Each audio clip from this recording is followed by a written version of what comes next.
Very good morning. Daily target video railway NTPC group D 16th day. So ఈరోజు మీరు ఏం చదవాలో చూద్దాం. నిన్న ఎంతవరకు చదివారో కొన్ని క్వశ్చన్స్ అడుగుతాను.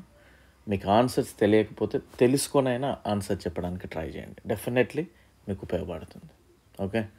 అండ్ రేపు మాత్రం ఈ వీడియో ఉండదు. సో రేపు ఏం చదవాలో ఇదే వీడియోలో నేను మీకు క్లియర్గా చెప్తాను. ఓకేనా? చూద్దాం ఒకసారి. డే 15th కనుక మన టార్గెట్ చూస్తే నెంబర్ సిస్టమ్ మొత్తం 5 days అనుకున్నాము, అందులో 4th డే చదవమన్నాను. మ్యాథమెటికల్ ఆపరేషన్ 3 days అనుకున్నాము, అందులో 1st డే చదవమన్నాను.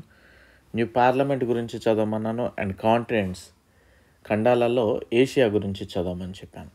ఓకే. సో దీని గురించి ఒకసారి చూద్దాం. అండ్ మన యొక్క యాప్ లాస్ట్ బెంచెస్ సబ్ అనే యాప్ని డౌన్లోడ్ చేసుకోండి. లింక్ డిస్క్రిప్షన్లో ఉంది.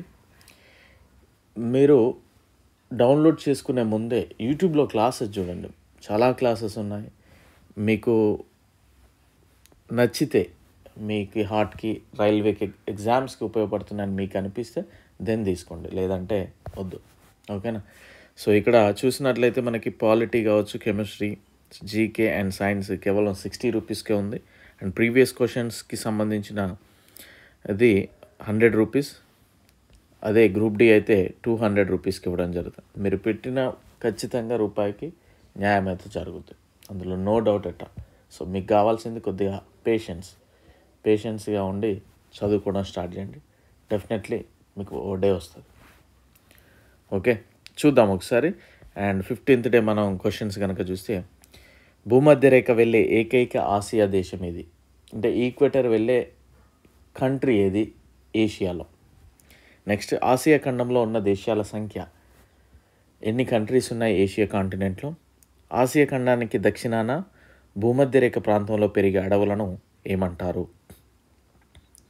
ప్రపంచంలో లోతైన సరస్సు ఎక్కడ ఉంది? సో ఏషియా మరియు యూరప్ని కలిపే భూభాగాన్ని ఏమని పిలుస్తాము? ఆసియా ఖండానికి పడమరలో ఏమున్నాయి? West side. నూతన పార్లమెంట్ భవనం వాస్తుశిల్పి ఎవరు? సో డెఫినెట్లీ ఇది కరెంట్ అఫైర్ రిలేటెడ్ అడిగే అవకాశం ఉంటుంది ఇయర్. సో ఫోకస్ చేయండి. నూతన పార్లమెంట్ భవనం యొక్క వాస్తుశిల్పి ఎవరు? నూతన పార్లమెంట్ భవనం యొక్క సీట్ల సామర్థ్యం ఎంత? సెంగోల్ దేనికి గుర్తుగా ఉపయోగించేవారు? సెంగోల్ అనేది ఒకటి అందులో పెట్టారు, అది దేనికి సింబాలిక్గా ఉపయోగించేవారు ఇదివరకు? నూతన పార్లమెంట్ భవనంని ఏ రోజున ప్రారంభించారు? నూతన పార్లమెంట్ భవనం 3 ప్రధాన ద్వారాలకు ఏమని పేర్లు పెట్టారు? సో ఎంట్రన్స్కి నేమ్స్ అయితే పెట్టడం జరిగింది.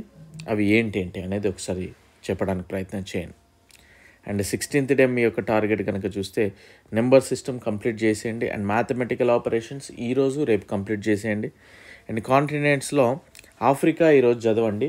ఇక రేపటి నుండి Europe, north America, south America, అదేవిధంగా ఆస్ట్రేలియా, రిమైనింగ్ కాంటినెంట్స్ మనం ఉంటాయి కదా, అన్నీ కూడా చదవడానికి ట్రై చేయండి. సో మళ్ళీ మనం మండే కలుద్దాం. సో అప్పటి వరకు మీరు number system, mathematical operation, continents వీటితో పాటు ఈ 14 days ఏమైతే చదివారో అవి కూడా రివిజన్ చేయాలి. రివిజన్ అనేది చాలా చాలా ఇంపార్టెంట్. మళ్ళీ చెప్తా ఉన్నా, రివిజన్ అనేది చాలా ఇంపార్టెంట్. ఒక సర్టెన్ టైం వచ్చే వరకు ఏమవుతుందంటే ఫస్ట్ డే చదివింది మళ్ళీ మర్చిపోయే అవకాశం ఉంటుంది. కనుక ఎవ్రీ వీక్ మనం రివిజన్ చేసుకోవాల్సిన అవసరం ఉంటుంది. సో ఈ విధంగా చదవంటే డెఫినెట్లీ మీకు రిజల్ట్ కనిపిస్తుంది. ఓకేనా? రిజల్ట్ డెఫినెట్లీ కనిపిస్తుంది. Clear? So I wish you very good luck. Good morning. Have a nice day. Thank you.